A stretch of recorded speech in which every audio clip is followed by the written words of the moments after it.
Welcome to the Sponsored Rider Club podcast, your guide to motorsports sponsorship.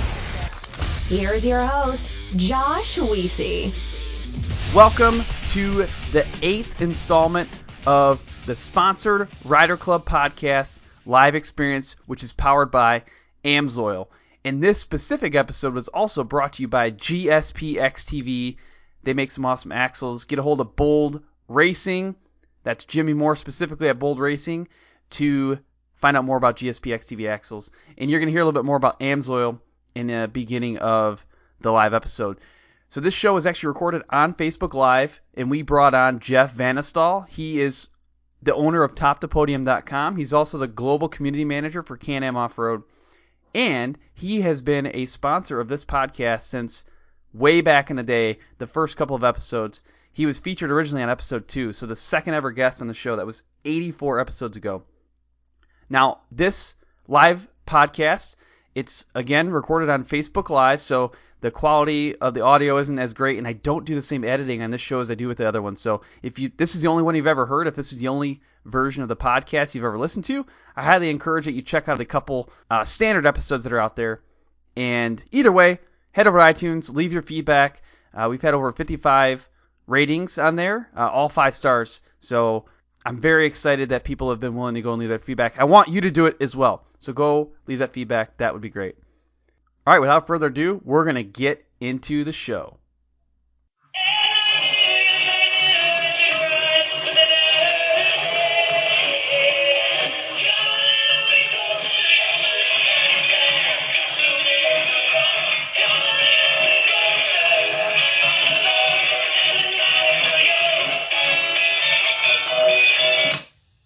Hello, everyone. Welcome to this episode of the Sponsored Rider Club podcast live experience. I'm Josh Weesey. I'm your host. And this little guy right here, this is Baby Groot. So I'm going to leave Baby Groot right here for the rest of the episode so you can just kind of watch and oversee. Well, I'm excited to be coming at you again. We've been doing a couple of these episodes now, and it's just been a lot of fun.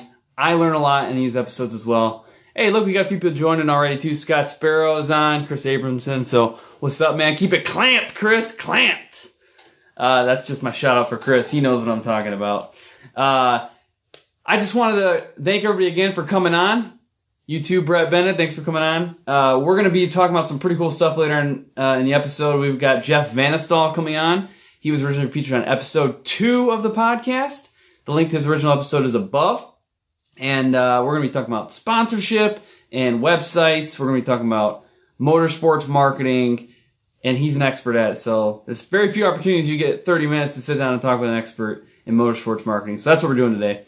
I just have a few other things I want to cover. First off, this show is powered by AMSOIL. So AMSOIL has been a phenomenal addition to this show. If people don't know this, they came on in May, and we hit record numbers for downloads. So they've been a really great supporter of the show, so excited to have them on.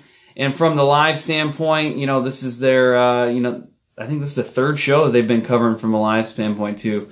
And I've actually been learning a little bit more about AMSOIL. One thing pretty cool is how they were actually founded. So back in the 60s, their original founder, he was a jet fighter pilot, and he was just curious, like, why don't cars run on the same synthetic fuel or synthetic oils that their jet planes ran on, because that's what really needed the serious protection in the engine was the jet planes. He's like, why don't cars need that? I don't understand it. So he couldn't find an option out there, so he made one. He created AMSOIL, and it still exists today, and they've been just cranking out new innovative products year over year, and they back all their stuff up with testing. So pretty cool to see that company evolve, and it all kind of started from a jet fighter pilot out in Wisconsin. And then the other quick shout I got to give is for GSP XTV. If you guys can see that in the video, I'm wearing one of their shirts. You can get their axles through Bold Racing. And I actually kind of want you to go ahead and blow up Bold Racing's social media right now, because they are coming out with some pretty cool stuff. And I can't tell you what it is, but I know what it is, and it's really cool. But it has to do with these guys are here, GSP XTV. Really cool, game-changing stuff coming out. That's all I'm going to say. So just go and start blowing up his social media. He doesn't know I'm saying this, but just start sending him direct messages. Jimmy Moore at Bold Racing say, what's up, man? What's going on with GSP XTV? Cool stuff. All right, well, in a couple minutes here, we're actually going to be bringing Jeff on to do the actual part of the episode. But what I want you to encourage you to do, as you're listening, as you're watching, go ahead and like this, comment on it. If you're listening to replay, go ahead and hit hashtag replay. Leave a little thumbs up, leave a little heart, any of those fun little things. And then share it to groups. So if you're a member of another group that you think might get some value out of this thing, go ahead and share it to the group, share it to your own page. Share it anywhere you want. I'd love to see it get as much exposure as possible. There's tons of people need help with this whole sponsorship deal, and we're here to deliver that. But they need to see it to get the help. All right. So, like I said, we're going to be bringing Jeff on in a minute. I see he is just kind of come out of the call. So what's up, Jeff? Get him added here. Everybody, just feel free to leave comments and little waves and hands up things as you guys join and invite your friends like that. I definitely have fun doing these things. It's been a blast. I feel like every time I do one, I get new exposure. Hey, what's up, man? What's up? How's it going? Good to see you. Look at this, man, repping the Maverick shirt. That's nice. I like it. Yeah, this is the old one from Vegas to Reno last year or year before. Yeah, I think that makes sense. That's good stuff, man. In Vegas to Reno, since you just brought that up, and for people listening right now, I'm going to be at Vegas to Reno again this year in 2018, and I'm going to be set up in the Bold Racing booth, and I got a couple of pretty good guests lined up to sit down with me, so we're going to be cranking out interviews. So about a week after Vegas to Reno, there's going to be a pretty good show that's going to be coming out. Oh, yeah. Have you been to Vegas to Reno? I went there last year. That was the only time. Yeah, it's a good time, man. It's a crazy race. Yeah, it's wild. I was not expecting it. I think it took us like 17 hours to finish last time. I was just in the pit crew, so all I had to do was stay awake as we went from pit to pit. But it was pretty grueling. Oh yeah. But yeah, actually at the last Vegas to Reno, I got a couple of good guests on. I mean, tons of good guests. Chuck Dempsey. We had BF Goodrich on the last one. But Travis Pastrana, that blew my mind. I got him on the show at Las Vegas Reno. I don't know if I could top that one. I mean, unless Ken Block comes rolling in, I don't know. That's gonna be a tough one to top. But hey, man, what the heck have you been up to? I mean, it's been 83 episodes since you've been last on the show. So what has progressed in the past year and a half? It's been crazy. My third year with Can-Am now. Still the global community manager. So basically, I just run the Facebook page, Instagram, Twitter, Google Plus, and then help with other projects like the E-Blast and some web stuff. But definitely keeps me busy. I love it. Sometime. Hey, Sam. Sorry. Keep going, Jeff. Yeah. Can't see the comments. I don't know. I got my computer pulled up here too. But it's been good, man. We just launched. We had a launch on Friday, so we came up with the 2019 Can-Am lineup came out on Friday, so you gotta check that out. Yeah, that's exciting stuff, man. Yeah, I haven't even seen it myself yet, so I'm behind on the time. So I need to spend some time after this video and go and do my research. Oh yeah, check it out, man. Got some new colorways, performance upgrades, and you should check out some of the X3 has some new colorways and has the white, silver, gold package. It looks incredible. Yeah, that's awesome. So this is a little bit of a deviation, and I didn't prep you with this question ahead of time, but Can-Am has millions of followers, right? I mean, it's a pretty crazy amount. How in the world do you keep up with all that? All the vehicles? Yeah, I mean, just in general, I'm talking social media, all the followers. I'm sure there's a lot of comments and different things you got to keep up with. I mean, how the heck does that work out?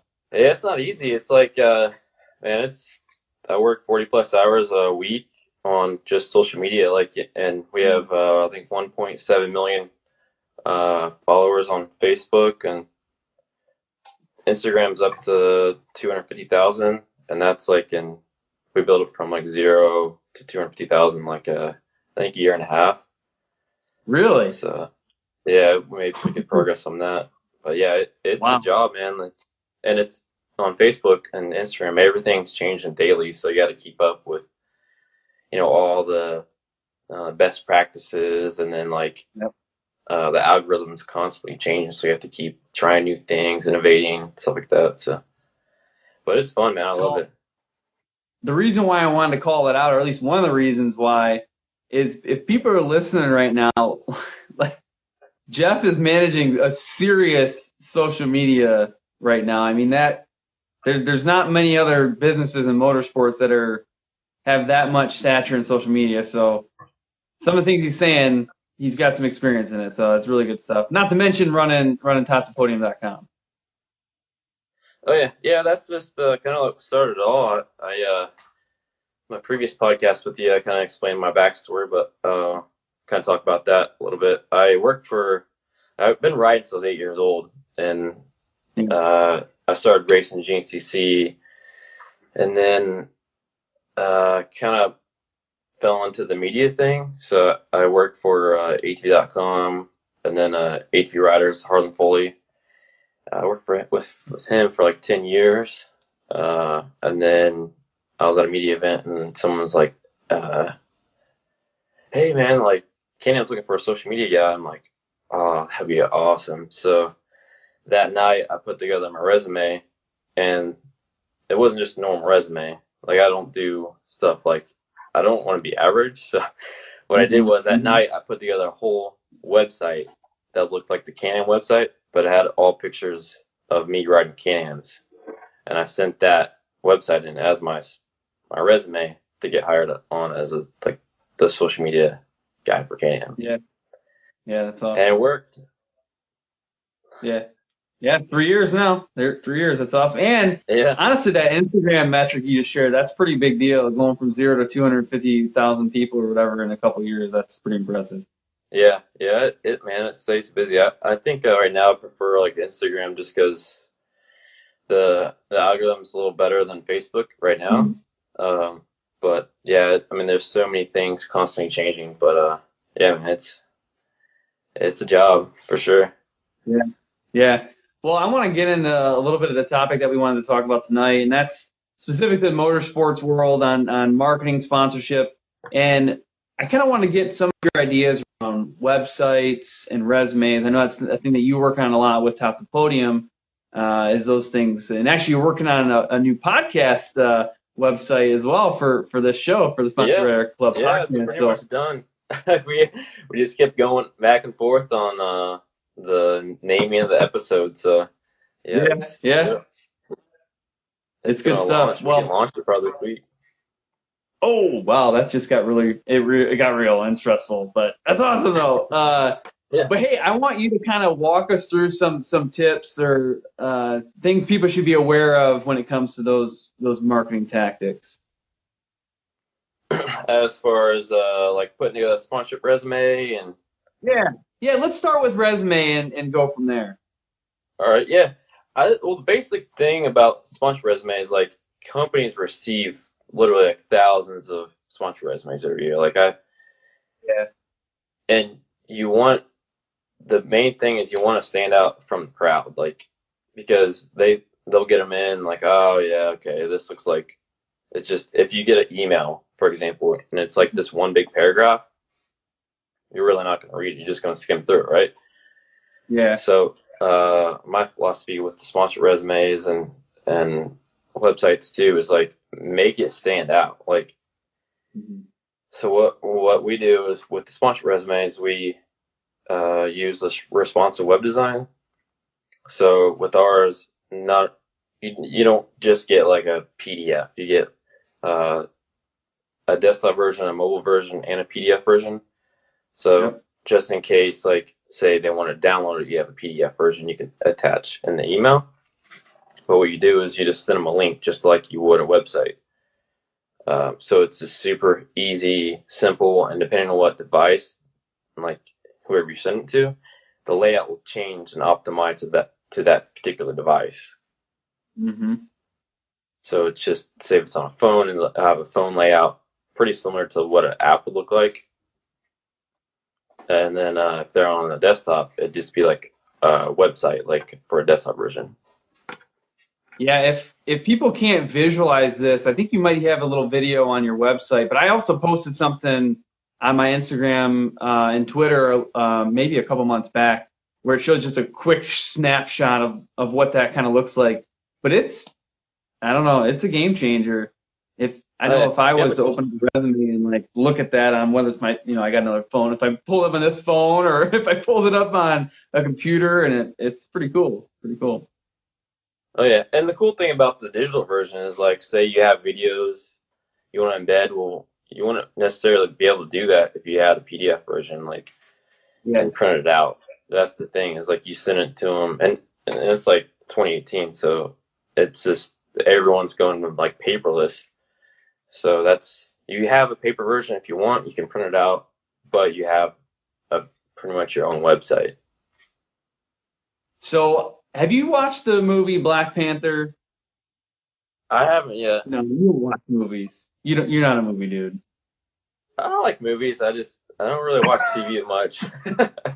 Well, I'll just explain it. And this is where you need to take your resumes for everybody listening. In the movie Black Panther, they have this, like, I don't know what, some fancy thing that does it's like a hologram made of metal, and you can see and like manipulate it. That's what you need to do with your resume. Full on manipulated holograms. So work on that one. All right. I don't sponsor people with the podcast, but like if you do something like that, send it my way. I'll do something for you. Hologram. All right, we'll do. I'll keep that in mind. That's where we're heading. Or a 3D printed resume. Now that might be possible. That would be pretty crazy. I never thought of that. All right, it's getting deep in here. Hey, I want to remind everybody real quick while we're just got a quick pause. If you have questions specifically for Jeff or myself, type them in the comments. So if you have a question about a resume or a question about sponsorship in general or about website building, just go ahead and type them in, and we'll get to them. Even if we don't answer it right now, I can easily scroll back through and find some pictures. And just I want to give a quick shout out to some other people that joined too. It looks like we saw Jim Harder hop on, Matt Zeiler, Phil Henderson, Michelle. We got some family members, some other Vanasdals on here. So yeah, and Mark Shea just hopped on too. So thanks everybody for joining. Just a quick reminder, if you have other friends or family that would want to hop on, go ahead and invite them or share this out to folks. But so Jeff, what else on resumes is something that you think would be a good thing to put on, like from an experience standpoint, or from, I don't know, is it extracurricular hobbies, or like, I mean, do you talk about education? What are some of the things that you kind of recommend content-wise? Yeah, what we do is start with the basics. So like your bio, your age, name, age, location, and then like what class you're running and what series. And then we go from there is like about yourself. So you could be like, go in more depth about what series you race, how long you've been racing, how you got started, and then maybe if you want, you can include some of your hobbies. But the key is you don't want to make it too lengthy, because again, if you make it too much copy, like people are not going to read it. Yeah, definitely. So let's say, Jeff, if we just have a standard resume, is there like a rule of thumb that says, hey, if you can just get the highlights on one page, that'd be fantastic? Or do you have a recommendation to say, don't worry about that, make sure you get the good content, so if it flows into 2 or 3 pages, that's cool? Do you have recommendations around that? Yeah, since ours are so like different, I really don't have a page length per se. It's just you don't want to put too much on one page. So I would say don't make it too long, but don't make it too short. Like 1 page, I don't think that's enough. Like if you're gonna, you see, like we get a lot of like WordPress or stuff that's done in like Microsoft Word, and just one document. Yeah. Well, a lot of times I take that and then like turn it into a website, but it will break it down to different pages. So it's easy to digest that way instead of just putting everything on one page. Yeah, certainly.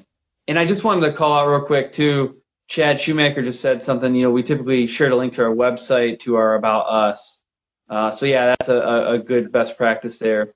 And then actually going up, Travis had just said, you know, anytime you have that link that you were talking about, you could also put in a hyperlink to clean it up on whether it's a website or social media, things like that. If people ever look at, you know, a lot of my postings, I have tons of links back out to old episodes. I do a lot of hyperlinks on the website too, on my old website.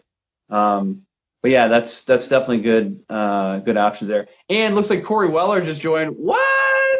Hey, Corey Weller, like you gotta come on the show sometime. You can't just sit back and type comments. You gotta come on the show sometime. So you gotta message me to come on. All right, that's an open offer to you. But Jeff, let's talk a little bit more about riding the website. with Corey out in California when I first started racing. With really? the media outlets. Okay. Yeah. That's awesome. Let's dive into websites a little bit more. You know, you've been making a lot of websites over the years. I mean, what are some like, you know, base level things that people need to think about with building a website? Really just depends on the application. So, like, say you have an online store, or even if you don't have an online store, I guess it just depends what kind of company you have or what's the objective that you want to do. So, like in your case, like with the podcast website, we like made it really easy to find the episodes, search the episodes, and you can read like articles, and then we use WordPress for all the websites, so you can easily add an online store to it too. So, like say with the podcast swag and all that. So. Yeah. One thing that I wanted to share with people, just going through the experience, if you produce a lot of content, which most people, if you're a backcountry snowmobiler or if you're a racer, you have a ton of content and you have to keep track of it in some way. One thing that's like building this new website has helped me understand better is how to like track that content. Even the stuff that I have is pretty straightforward, right? I have episode 1, 2, 3, 4, 5. But once I started introducing the live stuff, it made things a little complicated. And, you know, for people who don't know this, like I actually went back and changed my naming structure a little bit to better flow with a website to make it simpler for people to understand. And, you know, Jeff pointed that out while making the website. So that's one piece of value that it adds.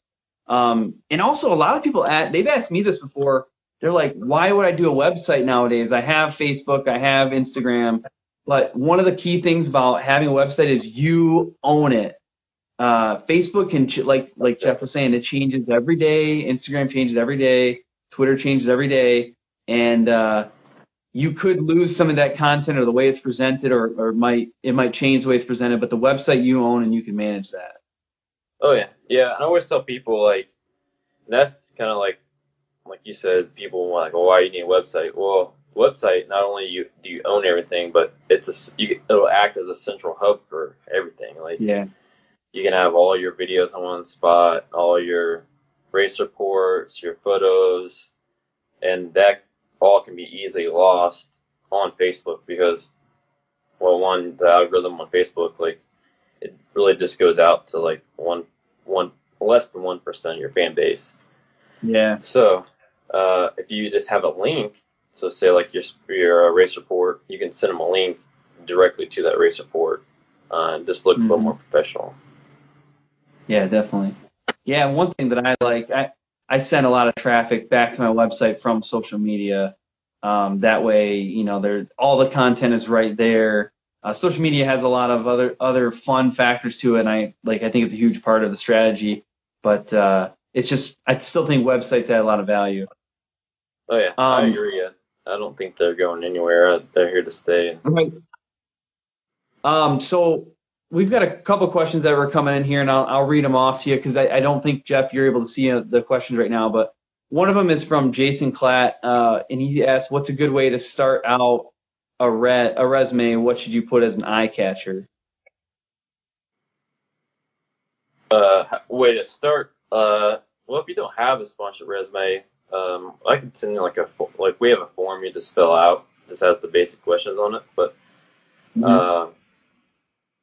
I'd just start with like the basics about yourself, and then once you get like the copy written about yourself, like the series, what your plans are for the next season or the current season, and what you're looking for in a sponsor. Then go out and like round up pictures and videos and all that.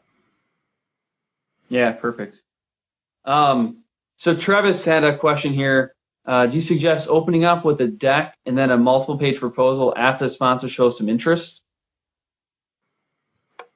Let me see. Yeah, so I think he's basically, so I'll repeat that again. Do you suggest opening up with a deck, so like kind of an intro thing, and then multiple page proposals to start up with something that's like catches your attention and then dives deeper into details after that? Yeah. Yeah, it just depends what you're going for. If you're looking for like some big money, I would definitely like send just like a introduction and then go into the deck if it goes into too much depth, because I know how it is because I did it for him the last couple of years. But I would just do like it just depends what you're looking for. If it's like big money, I would like send them a simple like maybe like 1 or 2 pager about what you want, and then like customize it and tailor it to like what their needs are. Yeah, definitely. I'm just gonna check. Looks like Jason Clapp might be reaching out to you in the near future. All right, so this is from Veronica Whitesell. Do you feel that contacting sponsors personally by phone or in person is better than sponsor websites like Hook It? You mean as far as like calling them?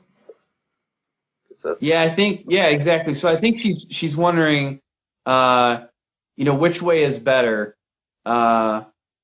Which way is better? So actually, I might be able to take this one just from a lot of feedback that I've gotten over the show. I think I'm on 85 episodes in. I've actually learned a thing or two about this stuff. Yeah. What I've heard is that Hook It is a great, like, very first step. So if you have no idea what to do and you haven't really built a relationship with any other businesses yet, or maybe you don't have a strong social media yet, Hook It is a good place to start to get some small product discounts, things like that. But to get the real relationships and the longer term stuff, I think that the finding out who the sponsor is, or the main contact for sponsor, contacting them by phone. If you can find them in person at a race or at an event, I think that's going to give you the best relationship. So Hook It might be a place to start, really to understand the business a little bit better and get your feet on the ground. But to build those long-term relationships, I think it's going to be a phone or in person or some other more detailed pitch. Oh, and that's Jason Klatt just said the same thing. We use Hook It as a way to get our foot in the door, and now we typically deal with sponsors personally. So yeah, I definitely agree with that approach. Yeah, I do agree too. I think it depends what you're going for as well. If you're going just for sponsor's sake, just getting started, I think Hook It's a good way. But if you're going after like big name sponsors, I think having a professional made sponsorship resume and website, I think that's I think you'll go a little further with that than say like just a simple Hook It account. And you can have both too. But yeah, definitely. And someone else had mentioned up here in the comments just a little bit earlier. It was Chad Shoemaker. That it does show if you have a website that you have a little bit more invested in your process overall, and that you've put some effort in that. And yeah, I think when it comes to some of the bigger name sponsors, that it might be almost like a minimum requirement at that point. We did get a question from Russ Tweed, which, Jeff, I don't know if you're going to be able to cover this, and I don't really think that I am necessarily going to be able to answer this, but Russ Tweed asked, walk me through the factory backing process with Can-Am and Polaris. So I don't know if you have any insights into that in your role, Jeff. Yeah, not in my role. Like I work with the racing department as far as like race reports go and the social media aspect, but I don't really know. Oftentimes guys will like hit me up and say, hey, like what do we do like for sponsorship, and just forward on to the racing department. Yeah. So I really don't know what they do from there. Russ, one request that I have for you is post that question up in the Sponsored Rider Club on the Facebook group and see if anybody can kind of dive into that. I know that we have a number of factory-backed riders that are in that maybe they can help answer that better. I don't know it well enough myself to give a good answer. So here's one from Nicole Jean Stinson. Why would a sponsorship resume be a good idea, even if I already have, multiple sponsors? It's just about bringing on bigger sponsors. So, like, yeah, you might have sponsors, but a lot of times when you get started, like getting your first sponsor, they might give you like a 10% discount or a 20%, and then you work away from there. But I think it's all about building your online presence more now, and about your results. But I think now it's just more about like, hey, what can you do to like promote the company, your sponsors online versus like at the track? Because there's only so many people at the track. Versus like online, you can reach thousands of people with just one post. Yeah, Nicole, just another thing I'd add to that. One of the things that happens is over time, even if you have a good relationship with a sponsor, sometimes, their business model changes and they're not able to support you in the future, which means you're back on the market. So it's good to be prepared for that. And also, like to what Jeff said, you might have an opportunity for bringing on more sponsors, or maybe your program grows and you have another race program that you need new sponsors for. Just like think about it as if it's a regular job as well.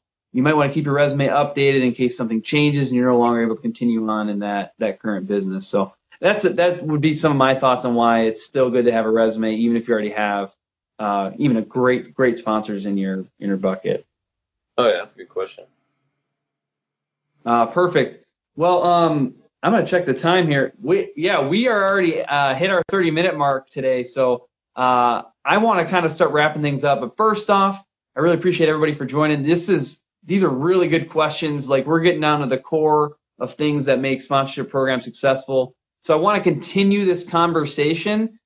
Please feel free, even if you're watching the replay or if you're listening to the audio version of this when I release it as a podcast, go ahead and drop some more questions in the comments, and we can try to answer those after the fact as well. So please feel free to keep on asking, even though we're not going to be able to cover any more live right now. But Jeff, any just final thoughts before I wrap up? Just thanks for the opportunity again, man. That's really appreciate it, and I'm glad to be on and to help everyone out. So yeah, I appreciate having you on. Leave your questions in the comments, and I'll go back and answer them as I see them. Yeah, I really appreciate it. And for people who don't know this, Jeff has been a huge reason why this show has been a success. I think you first came on in episode 6, something like that, as a sponsor for the show. Was it 3? Yeah, I so think it was 3, a long time. And I legitimately am releasing 85 like tomorrow morning. So that's been huge. And we just hit a new record of downloads, and we're very close to 20,000 lifetime downloads too. Probably in the next 3 or 4 days, we'll hit 20,000 lifetime downloads. So pretty exciting, and you've been there pretty much the whole time. So I really appreciate that. Oh yeah, thank you, man. Love what you're doing. Awesome. Well, everybody, I'm going to wrap things up and leave you with this. Have fun and ride safe.